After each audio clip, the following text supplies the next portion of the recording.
So to start this section, we're going to talk about some common functions. So most algebra textbooks go over a few of them. There are 7 of these, and I'm going to try to cover them all in one video. But these are common functions that you should be familiar with. We're going to talk about the graph, the domain and range, whether it's increasing, decreasing, or constant, and whether it's even, odd, or neither. Okay, and there's 7 of them. Some of them I'll do a table of values for. Okay, so the constant function says f of x equals some number c.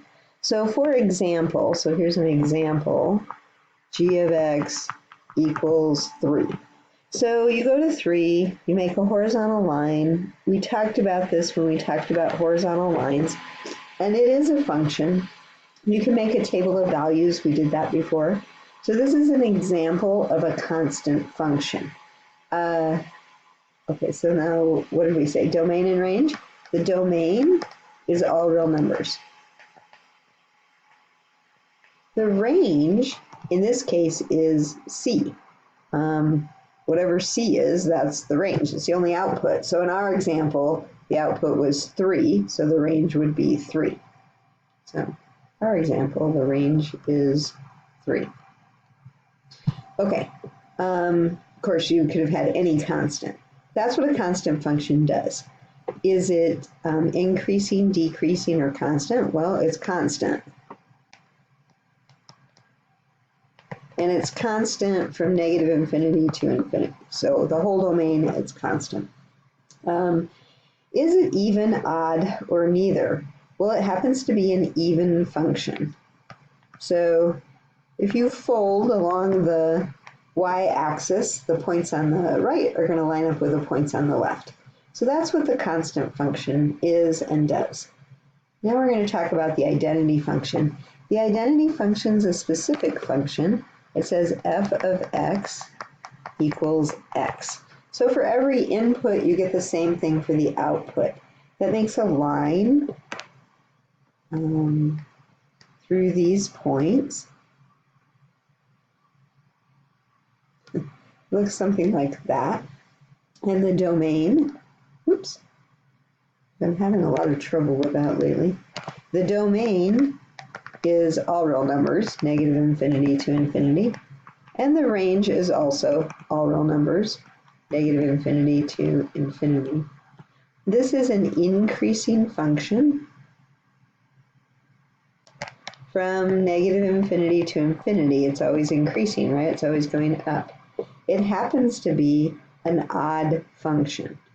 So picture this. If you fold along the y-axis, but then you fold it again along the x-axis, so fold your paper in half the long way and then fold it in half again, the points up here are going to line up with the points down here. So it's an odd function. You can test it with the tests as well. Okay.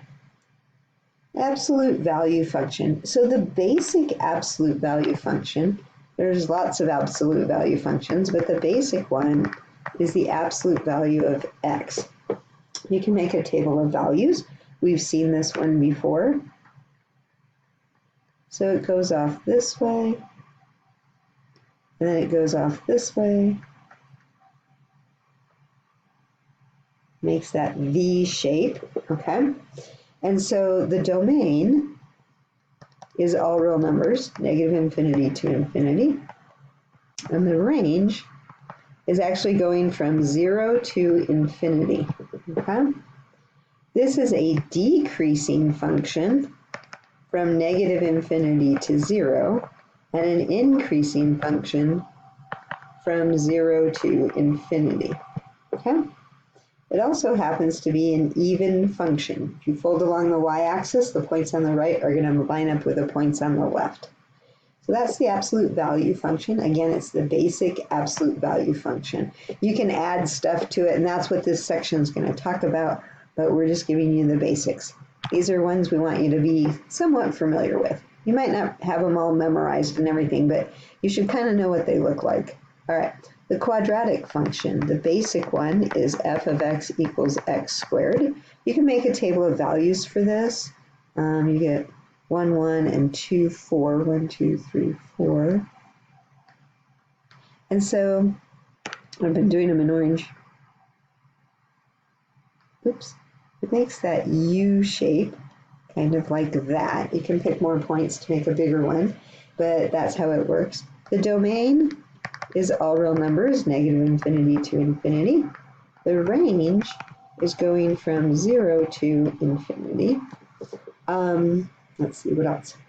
Oh, it's decreasing from negative infinity to 0, and it's increasing from 0 to infinity. Remember, we have open intervals for increasing and decreasing.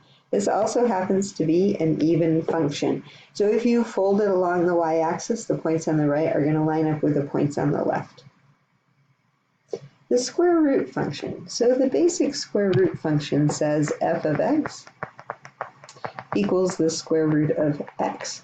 Now, when we graph this function, I don't know if we've done one before or not, but you want to pick values that are useful for you to graph. So 0, 1, 4, 9, those are all ones you can easily take the square root of.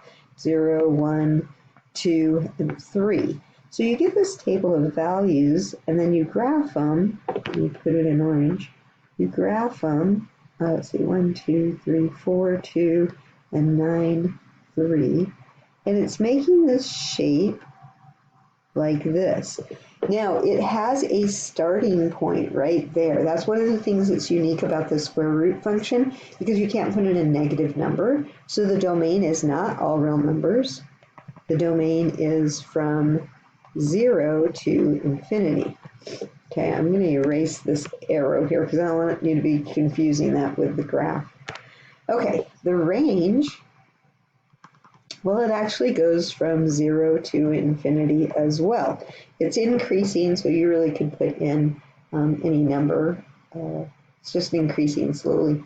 All right, it is an increasing function on the interval 0 to infinity.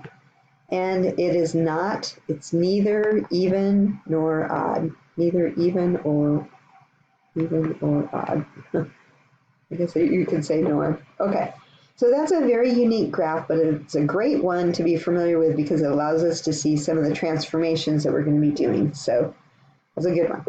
Wow. The cubic function. The basic cubic function comes like this. F of x equals x cubed. So you could do a little table of values real quickly. And you can put in like -2, -1, 0, 1, and 2. You're going to get -8, -1, 0, 1, and 8. And that looks like, let me scroll it up just a teeny bit there. Okay, so you've got -8, and then you've got the -1, -1, 0, 0, 1, 1, and then 2, 8. Okay, so it's making this kind of snake type curve, something like that, it looks like. Okay, so the domain is all real numbers, and the range is also all real numbers. This is an increasing function on the whole domain from negative infinity to infinity. It's always increasing. And this actually happens to be an odd function. If you fold it along the y-axis and then fold it along the x-axis, the points will line up. Okay. So I think we've just got one more, the cube root function. So the cube root function, the equation looks like this. F of x equals the cubed root of x. So it looks like that. You can make a table of values and put in things like -8, -1, 0, 1, 8, because those you can take the cubed root of. -2, -1, 0, 1, 2. So I don't know that we've graphed one like this before. And then what happens is you get -8, -2, -1, -1, 0, 0, 1, 1, 2, 8, and I know, or 8, 2, and I know I'm doing this rather quickly. So it's making that shape-like curve. That's probably one of my better drawings there. And you can compare that to the cube function that we just had, but that's what it looks like. The domain is all real numbers, negative infinity to infinity, and the range is also all real numbers, negative infinity to infinity. This function is actually increasing for all real numbers. And it also happens to be an odd function. If you fold along the y-axis and then fold along the x-axis, the points will line up. So those are the basic functions that they want you to be familiar with, because the rest of this section we're going to be talking about how to make transformations of the basic ones. So if you're familiar with the basic functions and what they look like, it'll make it a little bit easier. Okay? I know there's a lot of them, it's a lot of information, but it's also a good review that we've done of these concepts on domain, range, increasing, decreasing, and constant, and then even and odd. Okay, so there we go.